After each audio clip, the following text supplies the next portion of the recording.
Hello friends, मेरा नाम doctor शुकेंद्र शोरे है और आज मैं आपको एलोपेशिया एरियाटा के बारे में बताऊंगा। एलोपेशिया का मीनिंग क्या है?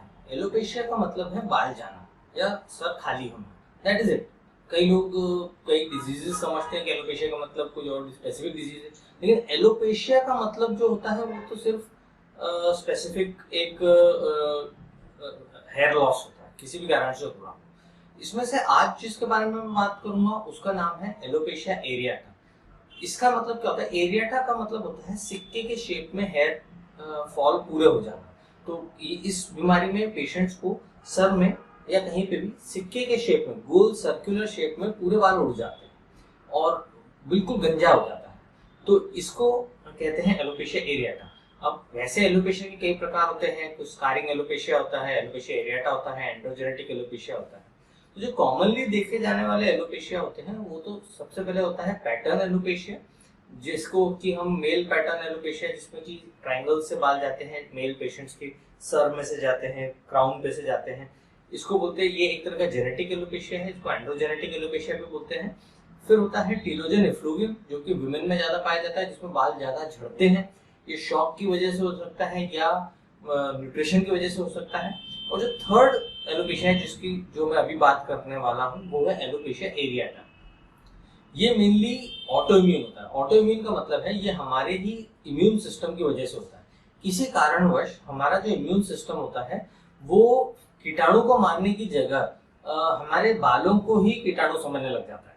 तो वो उसकी जो टी सेल्स होते हैं, इम्यून सेल्स होते हैं, वो बालों की जड़ों के आसपास जाके बैठ जाते हैं, वो उसका उगना बंद कर देते हैं और एकदम से जो बाल है वो झड़ जाते हैं। सर्कुलर एरिया के बिल्कुल चिकना हो जाता है स्कैल्प, और इसको हम एलोपेशिया एरियाटा बोलते हैं। ये किसी भी एज ग्रुप में मिल सकता है। 1 साल के बच्चे से लेकर 81 साल के वृद्ध में मिल सकता है। ऑटो इम्यून है, जैसे कि मैंने बताया। ये इसमें बिल्कुल सर्कुलर गोल रिंग, गोल सिक्के के शेप के पैच बन जाते हैं। और इसमें मेनली एक इम्पोर्टेंट पॉइंट होता है, कभी बार हेयर व्हाइटनिंग हो जाती है, इसमें बाल सफेद दिखने लग जाते हैं या एकदम व्हाइट हेयर आने लग जाते हैं। ऐसा इसलिए है क्योंकि जो इम्यून सेल्स हैं सिर्फ काले बाल को टारगेट करते हैं, ये व्हाइट हेयर्स को टारगेट नहीं करते हैं। इसलिए जो ब्लैक हेयर गिर जाते हैं और व्हाइट हेयर की क्वांटिटी ज्यादा लगने लग जाती है। इसमें जो ट्रीटमेंट करने के बाद में जो बाल आते हैं वो शुरू शुरू में व्हाइट ही आते हैं, तो उसमें आपको घबराने की बात नहीं है। यदि आपको एलोपेशिया एरियाटा के ट्रीटमेंट के बाद व्हाइट हेयर्स आ रहे हैं, इसमें this is not a matter of tension, कुछ समय बाद ही अपने आप काले हो जाएंगे। So nothing much to worry about.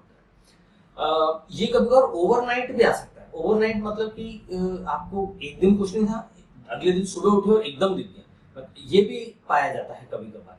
सो कभी कभार घर में फाइट हो जाती है कि किसी ने मुंह उड़ा दिया, किसी ने बाल उड़ा दिए, शेव कर दिए, ऐसा लगता है, बट वो एक्चुअली नहीं है। डिजीज में ऐसा होता है। अब जनरली कई बार सलून वाले जो लोग होते हैं वो इसमें सलून में हम पेशेंट को पता चलता है कि पीछे से यदि बाल जाते हैं तो पेनलेस तरीके से आते हैं, तो पता भी नहीं चलता। जब हेयर कट कर रहे होते तो एकदम वो बॉल्ड पैच दिखता है और इमीडिएटली डॉक्टर के पास दिखाने आते हैं पेशेंट्स। और ये किसी भी एरिया को अफेक्ट कर सकता है। ये स्कैल्प को अफेक्ट कर सकता है, आईब्रोज में, बियर्ड में, मुस्टैच में, बॉडी के किसी भी पार्ट को ये अफेक्ट कर सकता है। अब इसमें आते हैं हम ट्रीटमेंट पे। इसका ट्रीटमेंट 100% अवेलेबल है यदि अर्ली ट्रीटमेंट शुरू किया जाए तो।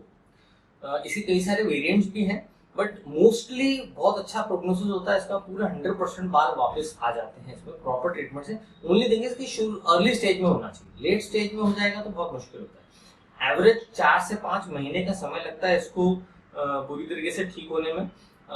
इसके लिए लोशंस रहते हैं, टैबलेट्स रहती हैं, वो आपको लेना पड़ता है। कुछ इम्यूनोसप्रेसेंट टैबलेट्स होती हैं इसमें, क्योंकि इम्यून सिस्टम प्रॉब्लम कर रहा है तो इम्यून सिस्टम को सप्रेस करना पड़ेगा हमको। तो इम्यूनोसप्रेसेंट टैबलेट्स हमको कुछ समय तक लेना पड़ता है इसमें। स्पेशली डायबिटिक पेशेंट्स में ये थोड़ा सा नहीं दी जा सकती है, इसलिए केयरफुल रहते हैं। बट चूंकि इसमें लो डोज में दिया जाता है तो एज सच रिस्की नहीं होता और लो ड्यूरेशन के लिए दिया जाता है। लेकिन जो इसमें मेन स्टे ऑफ ट्रीटमेंट है, जो मेन ट्रीटमेंट है, वो है इंट्रालीजनल थेरेपी। इंट्रालीजनल थेरेपी मतलब जो पैच होता है वहां दवाई डालना बहुत जरूरी है, क्योंकि उससे फायदा ये होता है कि जब हम डायरेक्टली पैच के अंदर दवाई डाल देते हैं तो हमको खाने की गोली का डोज बहुत हाई रखने की जरूरत नहीं होती। ये एक इम्पॉर्टेंट फैक्टर इसलिए है कि हमको ओरल टैबलेट जो कि बॉडी में हर ऑर्गन, लिवर, किडनी, हार्ट सबको अफेक्ट करेगी, उसका डोज हम कम रख सकते हैं और इंट्रालीजनल डायरेक्ट पैच में दे देते हैं, तो उससे काफी कम अमाउंट में दवाई ज्यादा असर करती है। तो this is the main stay. ये थेरेपी आपको वंस इन 15 डेज या वंस इन अ मंथ आपको कराना पड़ेगा और इससे काफी कुछ हेयर वापस आ जाते हैं। And this is the main stay, ये मेन ट्रीटमेंट इसमें होता है। अब स्पॉट इंजेक्शन, कोई सोचेगा कि स्पॉट में जब इंजेक्शन लगाएंगे स्कैल्प में, सर में, तो बहुत पेनफुल होगा, लेकिन ऐसा नहीं होता है क्योंकि इसमें बहुत सुपरफिशियली लगाया जाता है और स्पेशली जब इसको आप मीजोगन की हेल्प से लगाते हैं तो बिल्कुल रिलेटिवली काफी पेनलेस होता है, पता नहीं चलता पेशेंट को। तो प्रॉपर तरीके से इसको प्रॉपर लगाएंगे तो बिल्कुल पेनलेस तरीके से ठीक हो सकता है। रिकरेंस इसमें हो सकता है, एक बार बीमारी ठीक हो जाए तो ये वापस भी आ सकती है। ऑल्दो जब ये एडल्ट्स में होता है तो तब ये रेयर होता है, बहुत ज्यादा बार वापस नहीं आती भी है तो 10, 15, 20 साल बाद आती है। लेकिन जब ये 18 साल से कम वाले बच्चों में होता है तब रिकरेंस काफी ज्यादा कॉमन है।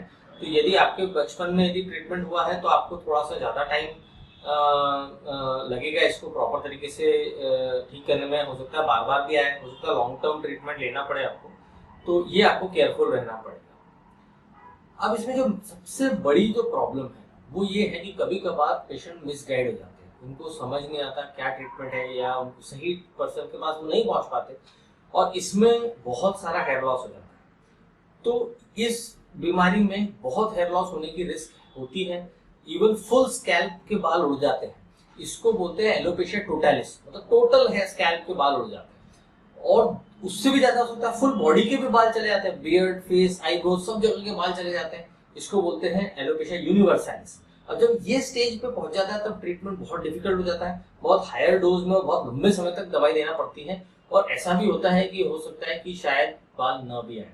फिर रेयर होता है, लेकिन इसको इस स्थिति तक पहुंचने ही नहीं देना चाहिए, उससे पहले ही हमको प्रॉपर ट्रीटमेंट जो कि टैबलेट्स, लोशन और इंटरलीजन थेरेपी लेके इसको बंद कर देना चाहिए।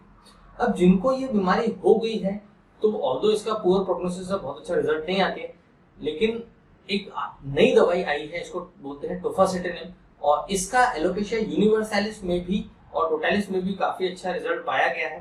तो I hope is not lost. इसके ऊपर एक मूवी भी बनी है जिसमें इसका नाम गॉन केश है आई थिंक, और उसमें एक लड़की को दिखाया गया जिसके हेयर फॉल हो चुका है, लेकिन इसका ट्रीटमेंट बहुत अच्छा होता है और maximum patients are well satisfied in this treatment. So hopefully आपको ये वीडियो पसंद आया होगा। कोई भी डाउट है तो आप कमेंट सेक्शन में पूछ सकते हैं या मुझे मेल कर सकते हैं।